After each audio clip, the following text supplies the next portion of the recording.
দেখো আমরা তোমাদের চলে এসেছি পরবর্তী কিছু কোশ্চেন চলে আলোচনা করতে। তোমাদের কিন্তু প্র্যাকটিস সেশনটা চলবে এবং অঙ্কের প্র্যাকটিস সেশনটা খুব জরুরি সেশন, যেটা তোমরা অঙ্ক নিজেরা প্র্যাকটিস করতে পারো এবং সময়ের মধ্যে শেষ করতে পারো, যাতে তোমাদের পরীক্ষাগুলোতে যাতে তোমাদের উপকার হয়। দেখো কি বলছে কোশ্চেনটা, আমাদের বলেছে দেখো কত বছরে 450 টাকার বার্ষিক 4.5% হারে সরল সুদ 81 টাকা হবে। আমরা কিন্তু দেখো বলেছে এখানে সরল সুদে করতে হবে, তাই আমরা প্রথমে কি জানবো, সরল সুদের সূত্র হচ্ছে আমাদের এসআই সমান P R T by 100। SI মানে কি, সরল সুদ বা সিম্পল ইন্টারেস্ট যাকে বলি আমরা।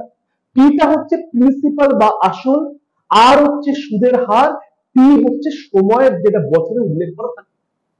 আমাদের কিন্তু বলেছে দেখো এখানে কত বছরে, মানে আমার কিন্তু বছর বার করতে হবে, মানে টি ভ্যালুটা কত হবে 100 ইন্টু এসআই বাই হবে পি ইন্টু আর। তোমাদের কিন্তু সরল সুদ মানে কিন্তু তোমাদের কিন্তু সূত্রটা প্রয়োগ করতে হবে। আমরা দেখো কি বলেছে এখানে 450 টাকার সরল সুদ 81 টাকা, তার মানে 100 টাকা সুদ আমার 81 বলেছে, আর আসলটা আমি জমা দিয়েছি আমি 450, আর সুদের হার 4.5। ব্যাস দেখো 100 ইন্টু 81, 450 ইন্টু 4.5, দশমিক তুললাম, উপরে আমি 10 দিলাম, শূন্য শূন্য ক্যান্সেল করছি আমি, 5 দুগুণে 10, 5 9 45, 9 9 81। আবার দেখো কাটছি আমি এখানে 5 দুগুণে 10, 5 9 45, 9 9 কাটলাম। তুমি দেখো উপরে আমার 2 আছে, 2 আছে, মানে 2 দুগুণে হচ্ছে আমার 4 এত বছর। তার মানে তোমাকে অপশন দেখো, অপশন এ তে আমাদের 4 আছে, মানে অপশন এটাই কারেক্ট।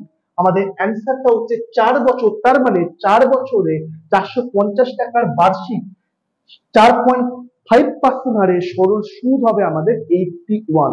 অর্থাৎ সরল সুদ থাকলে আমরা সূত্র কিন্তু অ্যাপ্লাই করতে পারবো, এসআই সমান পিআরটি বাই 100। ভেরি ইম্পর্টেন্ট একটা কোশ্চেন আছে, এটা আমাদের সুদের কোশ্চেন কিন্তু পরীক্ষায় প্রায় দেয়। আমরা কিন্তু ভালো করে খেয়াল করব আমাদের প্রসিডিওরটা এখন আমরা অঙ্কটা করছি। দেখো আমি তোমাদের চলে যাচ্ছি তোমাদের নেক্সট কোশ্চেন। তোমাদের নেক্সট কোশ্চেন তোমাদের স্ক্রিনে আসছে, তোমরা কোশ্চেনটা ভালো করে দেখো এবং নিজেরা করার চেষ্টা করো করার। এবং ভালো লাগলে তোমরা কিন্তু অবশ্যই সাবস্ক্রাইব করো ইউটিউব চ্যানেলটা, ফ্লোরক্সের চ্যানেলটাকে, এবং লাইক করো এবং শেয়ার করো যদি তোমাদের ভালো লাগে। এবং আরো যাদের কোশ্চেন নাম্বার দেখো তোমাদের আসছে স্ক্রিনে আসছে 2। কি বলছে দেখো, রুট ওভারের মধ্যে 0.01169x সমান 30 হলে x এর ভ্যালুটা কত। রুট ওভারের মধ্যে থেকে কিন্তু আমাদের x এর ভ্যালুটা বাইরে বার করতে হবে, তাহলে আমি x এর মানটা পাবো। তোমরা কি জানো তোমরা যে 169 কার স্কয়ার 13 স্কয়ার, কি করে আমরা করবো এখন দেখি। রুট ওভারের মধ্যে কি কি আছে আমাদের 0.01696, আমি দশমিকটা তুলে দিয়ে আনি, পাবোটা কি আমি 1000, এক্সটা যেমন থাকছে বাইরে, আবার এক্সটা বাইরে, তাহলে কি পাচ্ছি আমি, উপরে পাচ্ছি দেখো আমি 169, নিচে কি পাচ্ছি আমি একটা, আর 1 2 3 4 0, বাইরে এক্স আছে আমার, তাহলে 13 স্কয়ার, নিচে দেখা হচ্ছে আমার 100 তার স্কয়ার, এখানে আমার এক্স আছে। আমার কিন্তু অঙ্কটাকে কিন্তু আমাদের সলভ করতে হবে, রুটের মধ্য থেকে কিন্তু আমাকে বাইরে বার করতে হবে। তাই 169 মানে 13 স্কয়ার, আর 1000 মানে 1000 তার স্কয়ার, এটা কিন্তু করতে হবে যাতে আমাদের বাইরে একটা 13 বেরোয়, বাইরে একটা 100 বেরোয়, সঙ্গে রুটের মধ্যে একটা এক্স থাকে।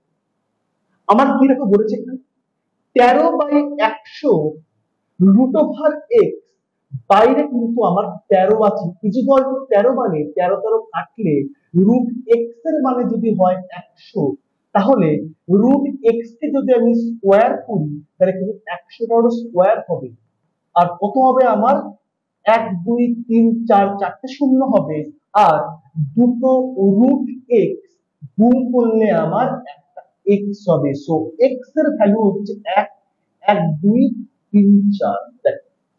অর্থাৎ অপশন দেখো আমাদের যেগুলো আছে, অপশন দেখো ডিতে আছে একের পিছনে চারটে শূন্য, মানে অপশন ডি দেখো আমাদের কারেক্ট অ্যান্সার, অপশন দেখো ডিটা।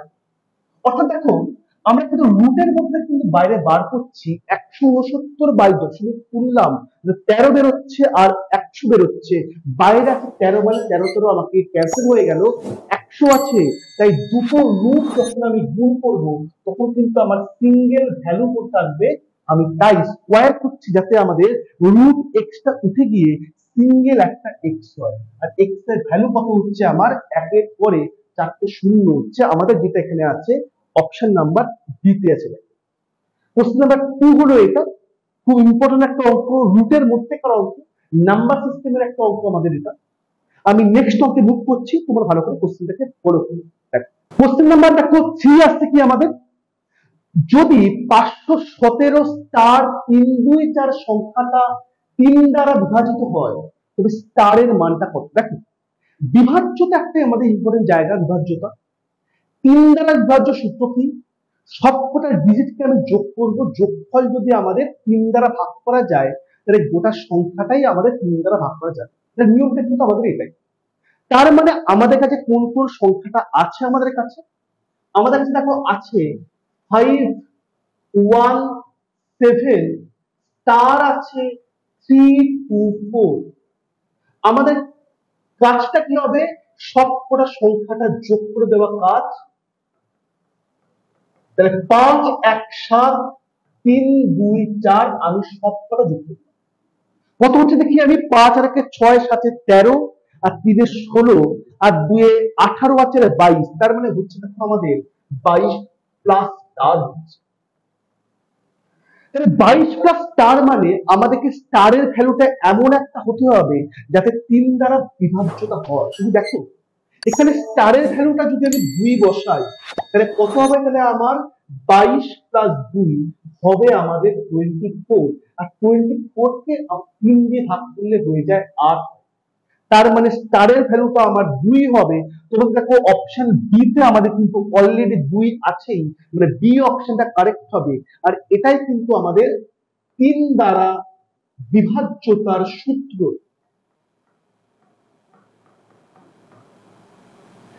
মনে রাখবে আমাদের কিন্তু পরীক্ষায় বিভাজ্যতা একটা গুরুত্বপূর্ণ অংশ।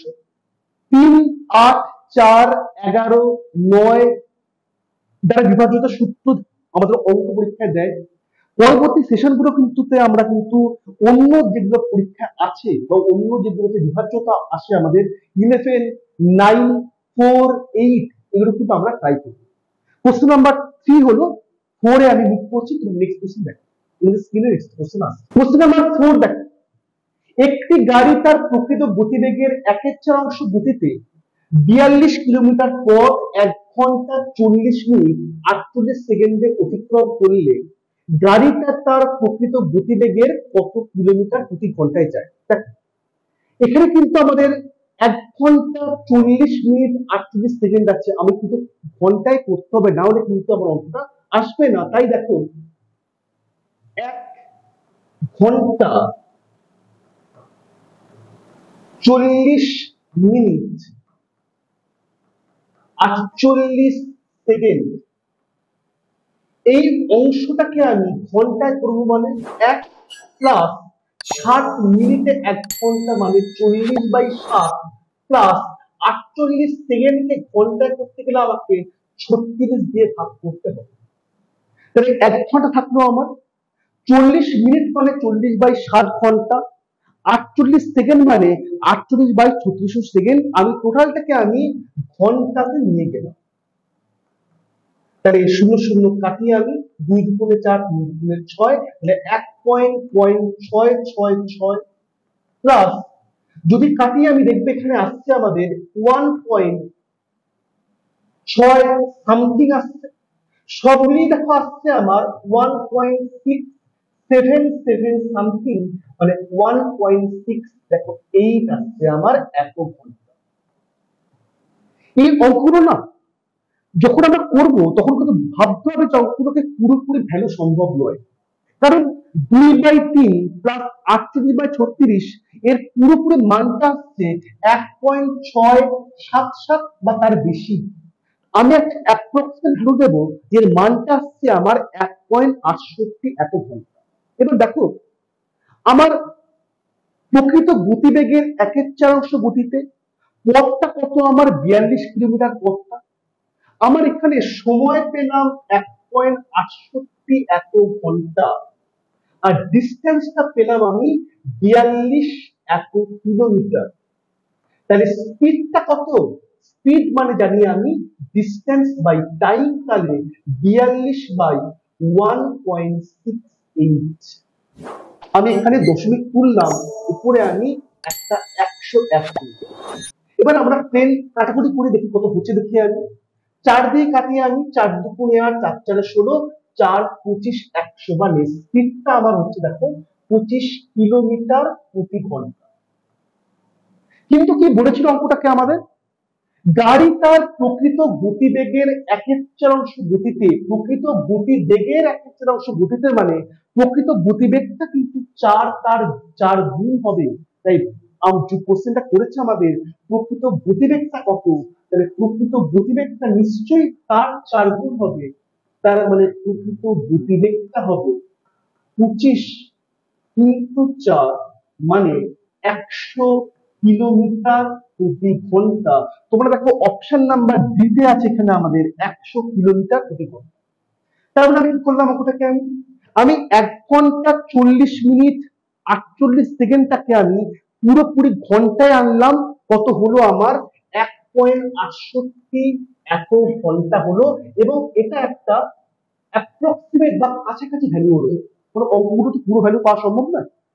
আমাদের ডিস্টেন্স আছে 42 কিলোমিটার, তার মানে স্পিডটা কত আমাদের, ডিস্টেন্স বাই টাইম মানে কত, 42 কিলোমিটার বাই 1.68 এত ঘন্টা। আমি দশমিক তুললাম, উপরে 100 দিলাম, 42 4 25, মানে আমাদের স্পিডটা বেরোলো 25 কিলোমিটার প্রতি ঘন্টা। কিন্তু কি বলেছিল আমাদের, গাড়িটা তার প্রকৃত গতিবেগের 1/4 গতিতে গেল। তার মানে আমি এতক্ষণ যেটা বার করেছি সেটা কিন্তু 1 অংশের মধ্যে 1/4 পার্ট, মানে পুরো পার্টটা কত, 25 into 4 100 কিলোমিটার ঘন্টা। আমার পুরো পার্টটা প্রকৃত গতিবেগ। এটা কোশ্চেন নাম্বার দেখো, অ্যান্সারটা আমার ডি আছে বলে ডিটাই হচ্ছে আমাদের অরিজিনাল অ্যান্সার। দেখো কোশ্চেন নাম্বার 4 আমাদের স্পিড ডিস্টেন্স চ্যাপ্টারের একটা অঙ্ক, ভেরি ইম্পর্টেন্ট একটা অঙ্ক। কোশ্চেন নাম্বার দেখো 5, স্টপেজ না থামলে একটি বাস 1 ঘন্টায় 54 কিলোমিটার পথ যায়, স্টপেজ দাঁড়ালে বাসটা 1 ঘন্টায় 36 কিলোমিটার পথ যায়। তাহলে প্রতি ঘন্টায় বাসটা কত মিনিট স্টপেজ দাঁড়াবে?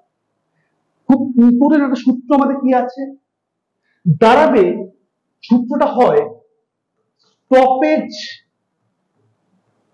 বিহীন যে গতিটা আছে মাইনাস স্টপেজ নিয়ে যে গতিটা আছে বাই স্টপেজ বিহীন যে গতিটা আছে ইনটু 60, এত কিন্তু মিনিট আমাদের সূত্রটা হয়। এটাই হয় আমাদের প্রকৃত অ্যান্সারটা।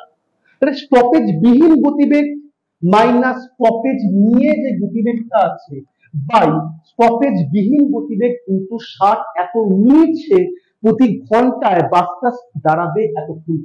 দেখো আমাদের কি বলেছে এখানে, স্টপেজ না থাকলে বাসটা 1 ঘন্টায় 54 কিলোমিটার পথ যায়। তার মানে আমি বুঝলাম স্টপেজ বিহীন গতিবেগটা আমার 54। আমার কি বলেছে তারপরে, স্টপেজ দাঁড়ালে বাসটা 1 ঘন্টায় 36 যায়, মানে আমি বুঝলাম স্টপেজ নিয়ে গতিবেগটা 36 বাই কত হবে, বাই স্টপেজ বিহীনটাই হবে, মানে দেখো 54 হবে, ইনটু হবে 60 এত মিনিট। তাহলে উপরে হচ্ছে দেখো কেটে কেটে 18 হচ্ছে আমার, নিচে হচ্ছে 54 ইনটু দেখো 60 এত মিনিট। তাহলে 3 18 54, 3 20 60। তার মানে দেখো আমাদের অ্যান্সারটা হচ্ছে আমাদের মিনিট। তার মানে দেখো তোমাদের অপশন নাম্বার সিটা আছে এখানে, অ্যান্সার হচ্ছে দেখো 20 মিনিট, মানে প্রতি ঘন্টায় বাসটা 20 মিনিট করে স্টপেজ। কোশ্চেন নাম্বার হচ্ছে আমাদের 5। তাহলে স্পিড ডিসটেন্স চ্যাপ্টারে একটা ইম্পর্টেন্ট রোল এখানে একটা আছে, এবং কিন্তু আমাদের অ্যারিথমেটিকের যে কোশ্চেন গুলো আজ করালাম সেগুলো কিন্তু প্রত্যেকটাই কিন্তু পরীক্ষায় ইম্পর্টেন্ট একটা অংশ, এবং প্রত্যেকটা কিন্তু প্রিভিয়াস ইয়ারে কোনো না কোনো ভাবে এসেছে। এবং তোমরা যারা আপকামিং এক্সাম দেবে সেখানে কিন্তু এরকম অঙ্কগুলো কিন্তু আসবেই, সেখানে এরকম টাইপের কিন্তু অঙ্কগুলো আসবে। আমাদের কাজ কি? অঙ্কগুলোকে প্র্যাকটিস করা কাজ, এবং কোন নিয়মে প্র্যাকটিস করছি যাতে তোমরা সময়ের মধ্যে অঙ্কগুলো শেষ করতে পারো। কারণ অঙ্কটা না করাটা ইম্পর্টেন্ট না, সময়ের মধ্যে শেষ করাটা ইম্পর্টেন্ট। তাই আমাদের ইউটিউব সেশনে ক্লাস চলবে আমাদের, তোমরা কিন্তু অবশ্যই ক্লাসগুলো ফলো করবে, এবং তোমরা সাবস্ক্রাইব করবে, ভালো লাগলে লাইক করবে, এবং প্রত্যেকে তোমরা অঙ্ক কিন্তু প্র্যাকটিস করো যাতে তোমাদের পরীক্ষাগুলো যেগুলো আসছে তোমরা অ্যাপ্লাই করতে পারো, এবং পুরো ফুল প্র্যাকটিস নিয়ে 100% প্র্যাকটিস নিয়ে তোমরা সেখানে অ্যাটেম্প করতে পারো, যাতে তোমাদের কোনো অঙ্ক তোমাদের না আটকায়।